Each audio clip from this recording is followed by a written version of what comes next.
Muchas gracias, Francisco, por la invitación y felicitaciones por la iniciativa. Vamos a hablar de taquicardias de complejo ancho, su diagnóstico diferencial. Ya más o menos Carlos nos habló de las taquicardias de complejo angosto y aquí lo vamos a complementar con el diagnóstico diferencial de las taquicardias de complejo ancho. Estos son mis conflictos de interés. No tengo ningún conflicto de interés específicamente en esta presentación, pero independiente de eso, los debemos presentar en cualquier ámbito académico.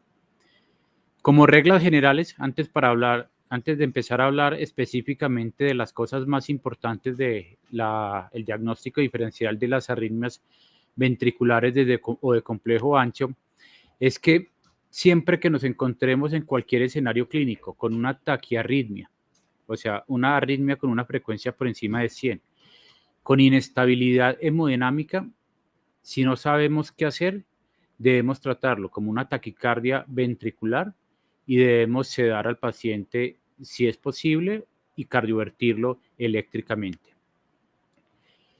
Si al contrario nos encontramos con una arritmia sintomática, independiente que sepamos exactamente cuál es el apellido de la arritmia, vamos a poner un marcapaso transvenoso o transcutáneo. Estas dos reglas de oro las debemos manejar en todos los pacientes cuando tengamos alguna duda. Y después de la estabilidad del paciente, un electro nos podría ayudar para dilucidar la etiología de la taquiarritmia. Por ejemplo, si tuviéramos un electro en un paciente con una taquicardia ventricular, podemos fácilmente ver si tiene un QT largo o un QT corto o una onda delta de un síndrome de Wolff-Parkinson-White o un patrón de Brugada con un patrón de bloqueo de rama derecha y una elevación del segmento ST en B1 y B2 o una onda epsilon en una displasia arritmogénica del ventrículo derecho o un aumento del voltaje en las cavidades ventriculares como signo de hipertrofia, cardiomiopatía hipertrófica. Y todo, lógicamente, estas 5 o 6 patologías nos van a dar predominantemente taquicardias ventriculares o de complejo ancho. ¿Cuáles son las taquicardias de complejo ancho? Entonces, todo lo que tenga frecuencia cardíaca por encima de 100 latidos por minuto y que el QRS esté ancho, por encima de 100, 120. Las llamamos sostenida cuando dura 30 segundos o cuando el paciente hay que cardiovertirlo por compromiso hemodinámico, y no sostenida cuando dura menos de 30 segundos o termina espontáneamente. Monomórfica cuando el complejo QRS es exactamente el mismo o muy parecido. Polimórfica cuando la morfología del QRS cambia latido a latido. Y bidireccional cuando no solamente cambia latido a latido la morfología del QRS, sino también el eje del QRS. Específicamente, un complejo QRS para arriba y para abajo. Eso es una taquicardia ventricular bidireccional. Puntas torcidas es un tipo de arritmia polimórfica, de taquicardia ventricular polimórfica. Normalmente está precedido de un QT prolongado y hay una amplitud y un estrechamiento variable del QRS de acuerdo a cada latido. Normalmente se ve en intoxicación digitálica o en alteraciones hidroelectrolíticas como hipocalemia o hipomagnesemias severas. Flóter ventricular pasa antes de una fibrilación ventricular y son complejos QRS bien amplios con una longitud de ciclo menor de 200 milisegundos y normalmente son complejos monomórficos antes de volverse una disociación de la línea de base, que es una fibrilación ventricular. En cuanto al tratamiento, una diapositiva solamente para rápidamente hablar del tratamiento y algunas recomendaciones básicas. Cuando tengamos en un electro una taquicardia ventricular o una taquicardia de complejo ancho, si el paciente tiene cardiopatía de base, tratémoslo como una taquicardia ventricular. Si está inestable, con cardioversión eléctrica, o si el paciente está estable, podemos utilizar un medicamento como amiodarona, sotalol, lidocaína o procainamida.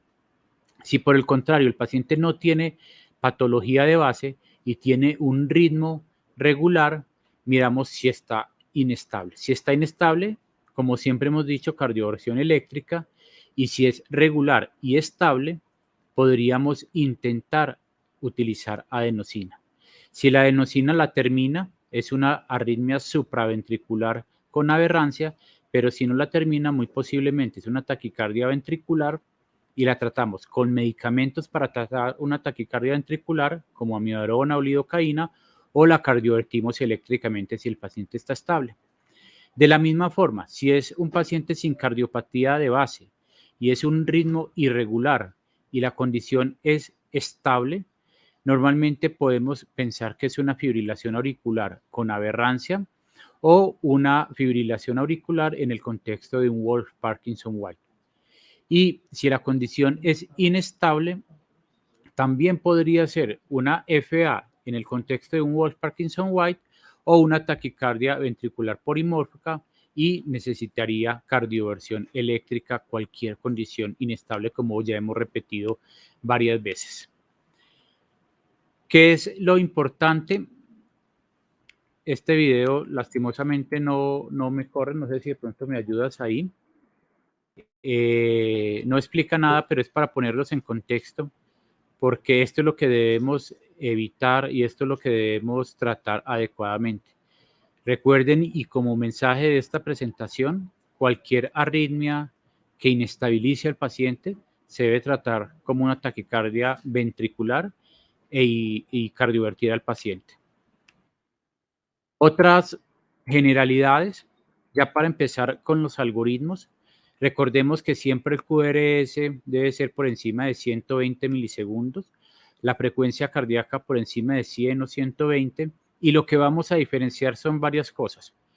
Si el paciente tiene realmente una taquicardia ventricular de complejo ancho, o si el paciente tiene una taquicardia supraventricular con complejo ancho porque tenga antecedentes de un bloqueo de rama, ya Gina nos habló de los bloqueos de rama, o porque el paciente tenga un bloqueo de rama funcional, que lo denominamos aberrancia, o porque está preexcitado o porque el paciente está bajo efectos de alteraciones hidroelectrolíticas o drogas. Como regla general, también si nos queremos equivocar, siempre equivoquémonos a favor de las taquicardias ventriculares. ¿Por qué? Porque el 80% de las taquicardias de complejo ancho son ventriculares. Entonces, si no tenemos ni idea, la vamos a tratar como una taquicardia ventricular. Y el otro dato importante es que el 90% de las taquicardias de complejo ancho o taquicardias ventriculares mejor tienen antecedente de cardiomopatía. Entonces, si tenemos un paciente con un complejo ancho, una taquicardia de complejo ancho y un antecedente de una valvulopatía importante o una cardiopatía isquémica, muy seguramente va a ser una taquicardia de complejo ancho. Empecemos con un caso clínico. Esto es un hombre de 62 años con cardiopatía isquémica previa. Recuerden que si no tenemos ni idea, lo tratamos como una taquicardia ventricular. ¿Por qué? Porque no tenemos ni idea y porque el paciente tiene antecedente de cardiopatía isquémica. Pero si pronto queremos ser un poquito más finitos, vamos a aplicar los criterios de los hermanos Brugada hace más de 30 años con una sensibilidad y una especificidad relativamente muy buena, por encima del 95%. ¿Cómo son estos criterios? Estos criterios son muy sencillos. El paciente debe tener ausencia de complejos RS, o sea, bifásicos, o sea, uno para arriba y uno para abajo en B1 a B6. Si el paciente tiene todos positivos o todos negativos, es una taquicardia ventricular. Si tiene algún complejo positivo con ASA positiva y ASA negativa, hablamos de, no sabemos exactamente, pasamos al segundo paso. El segundo paso del protocolo de Brugada es mirar desde el inicio del QRS hasta el nadir de la onda S, y si esa diferencia es mayor a 100 milisegundos, estamos hablando de una taquicardia ventricular. Si es menor a 100 milisegundos, estamos hablando posiblemente de una taquicardia supraventricular, pero debemos pasar al próximo paso. El próximo paso es disociación auriculoventricular. Siempre que veamos disociación auriculoventricular en un electro, siempre es taquicardia ventricular, pero no siempre la vemos. Más o menos en el 20 o 30% de los casos solamente vemos disociación auriculoventricular. Y el cuarto paso de Brugada es si el paciente tiene morfología de bloqueo de rama derecha o de rama izquierda. Entonces, si tiene morfología de bloqueo de rama derecha, una R monofásica o una RSR con la primera R mayor que la segunda R, o en B1 o una S mayor a R en B6, nos habla de una taquicardia ventricular. Entonces, aprendámonos muy bien cómo es la morfología de un bloqueo de rama derecha, porque si en la taquicardia de complejo ancho vemos que cumplen los criterios de bloqueo de rama derecha con todas sus especificaciones, pues es un bloqueo de rama derecha. Pero si no cumple completamente con las especificaciones, es una taquicardia ventricular de complejo ancho. Igual pasa con el bloqueo de rama izquierda. Si la taquicardia ventricular de complejo ancho tiene un patrón de bloqueo de rama izquierda, debemos mirar varias cosas. ¿Cuánto dura la onda R? Si dura más de 30 milisegundos, es una taquicardia ventricular. Si hay una muesca en el asa descendente de la S, cualquier muesca es una taquicardia ventricular.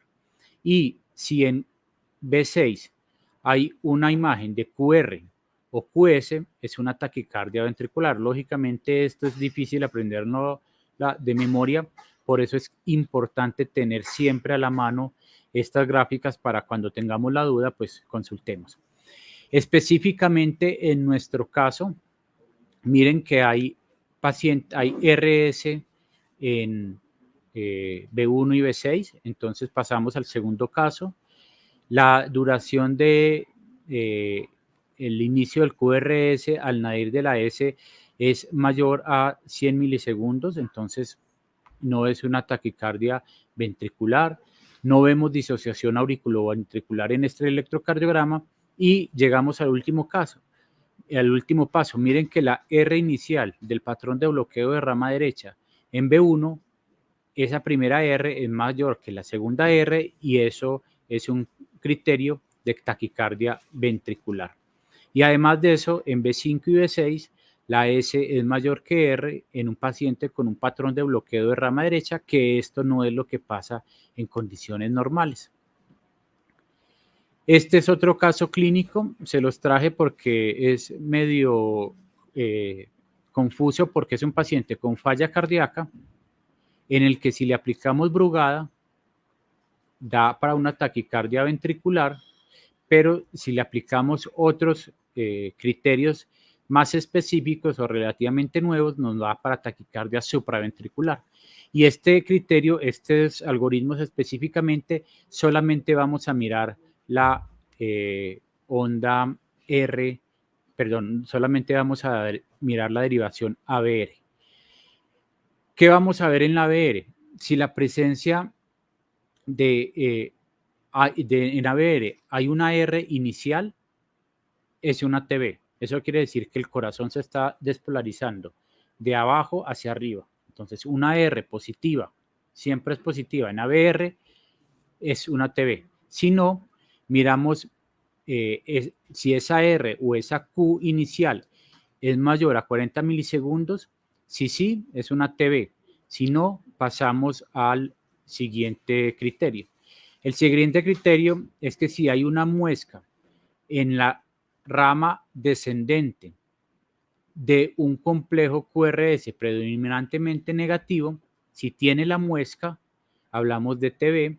Si no tiene la muesca, miramos el cuarto paso. El cuarto paso mira la relación de voltaje entre los primeros 40 milisegundos del complejo al inicio y al final. En esta diapositiva más adelante les voy a mostrar específicamente a qué se refiere esto que les estaba explicando. Entonces, tenemos R inicial en ABR, no. Pasamos al próximo. La duración del inicio del QRS hasta el nadir de la Q es mayor a 40, no. Entonces pasamos al otro. La rama descendente tiene un notch o una muesca, no. Entonces vamos a ir el BI y el BT. Miren que si hacemos una aproximación del ABR, vemos que el voltaje del inicio del complejo en los primeros 45 milisegundos, 40 milisegundos, versus el voltaje del complejo en los últimos 45 milisegundos, es más rápido los primeros 40 milisegundos. Eso quiere decir que el corazón se está despolarizando más rápido inicialmente. Si un corazón se está despolarizando más rápido inicialmente, muy seguramente el origen es el sistema de conducción nativo y en este caso una taquicardia supraventricular con aberrancia. Hay otros criterios un poquito más sencillos, que es mirar en D2 solamente si desde el inicio de la R hasta el pico de la R hay más de 50 milisegundos. Si hay más de 50 milisegundos, nos enfrentamos a una taquicardia ventricular porque la despolarización es más lenta, pero si hay menos de 50 milisegundos, o sea, la despolarización es mucho más rápida, hablamos de una taquicardia supraventricular. Hay otros criterios como el doctor Griffith, que invierte los criterios de Brugada. Y él dice que si, por ejemplo, empezamos con los criterios de bloqueo de rama derecha o de rama izquierda y utilizamos disociación, la presencia o no de disociación auriculoventricular, tenemos una sensibilidad del 96% para detectar taquicardias de complejo, para decidir cuál es el origen de las taquicardias de complejo ancho. Todo esto nos lleva a este artículo en el cual se compararon los diferentes algoritmos para la diferenciación de taquicardias de complejo ancho y nos da el siguiente información. En cuanto a sensibilidad, si utilizamos el protocolo de Griffith, tenemos mayor sensibilidad para la detección de la arritmia. ¿Cuál es el criterio? El protocolo de Griffith es solamente mirar morfología típica de bloqueo de rama derecha o izquierda en B1 y B6 o presencia de disociación auriculoventricular. Eso para la detección específicamente de taquicardias ventriculares. Y en cuanto a especificidad de taquicardias supraventriculares, el criterio con mayor especificidad sería la duración desde el inicio de la R hasta la punta de la R en D2 mayor o menor a 50 milisegundos, tendría una especificidad altísima para taquicardia supraventricular. Otros signos. Si tenemos morfología bloqueo de rama derecha y el QRS es más de 140 milisegundos, muy seguramente es ventricular. O si es de rama izquierda y dura más de 160 milisegundos, muy seguramente es ventricular. Los latidos de captura y los latidos de fusión y la concordancia eléctrica son otras claves para el diagnóstico. ¿Qué es un latido de captura y qué es un latido de fusión? Un latido de captura quiere decir que hay una taquicardia de complejo ancho y de un momento a otro hay un latido con un QRS angosto. Ese es un latido de captura. Y de fusión, cuando vemos una taquicardia de complejo ancho y de un momento a otro hay un complejo más angosto que en los complejos previos, pero no completamente angosto como un complejo normal. Eso es un latido de fusión, como lo vemos aquí en el ejemplo. El primero sería un latido de fusión y el segundo un latido de captura porque está completamente estrecho. Les dije concordancia eléctrica. Miren que en este electrocardiograma todos los complejos en B1, B2, B3, B4 y B5 son positivos. Eso nos habla de concordancia eléctrica positiva y nos habla de una taquicardia ventricular. Si fueran todos negativos, también sería una taquicardia ventricular. Pero cuando vemos complejos positivos y negativos, ahí es que tenemos que seguir indagando otros signos. Otras claves, el estado hemodinámico. Si el paciente está inestable, muy seguramente es una TB. Si tenemos signos clínicos de disociación, por ejemplo, ondas A en cañón o un primer ruido cardíaco variable, Esos son signos de disociación auriculoventricular, muy seguramente es una taquicardia ventricular. Si sale con masaje carotidio, es una taquicardia supraventricular, y el electrocardiograma previo, si lo tenemos, nos puede ayudar, porque podemos ver un QT prolongado, un QT corto, una onda delta de Wolff-Parkinson-White, un síndrome de preexcitación o una displasia ritmogénica del ventrículo derecho o una cardiomopatía hipertrófica, y lógicamente cualquier anormalidad de estas nos habla de una taquicardia ventricular o nos guía a una taquicardia ventricular. Lo más importante es que si tenemos la duda, siempre tratemos a los pacientes con taquicardias de complejo ancho como una taquicardia ventricular. Muchas gracias.